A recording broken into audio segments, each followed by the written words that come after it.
اللہ تعالیٰ نے انسان کو پیدا کرتے ہی اس پر کچھ چیزیں لازم کی ہیں۔ انسانی زندگی رب کی رضا اور تقدیر کے ارد گرد گھومتی ہے، جہاں اسے خوشی اور دکھ دونوں کا سامنا کرنا پڑتا ہے۔ لیکن آج ہم اپنے ارد گرد نظر ڈالیں تو ہر چہرے پر تھکن، ہر دل میں بوجھ اور ہر زبان پر ایک سوال ہے: کیا یہ سب کچھ ٹھیک ہو پائے گا؟ ہر طرح مایوسی پھیلی ہوئی ہے۔ مایوسی اور نا امیدی ایسے زہر ہیں جو آہستہ آہستہ دل سے زندگی چھین لیتے ہیں۔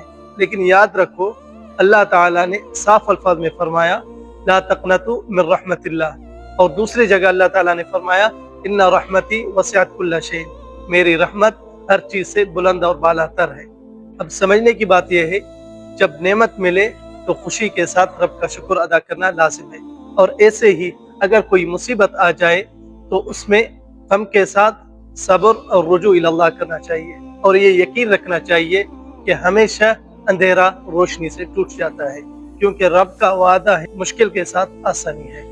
تو اٹھو، آگے بڑھو، اور یاد رکھو کہ نا امیدی کفر ہے اور امید ایمان کا روشن چراغ ہے۔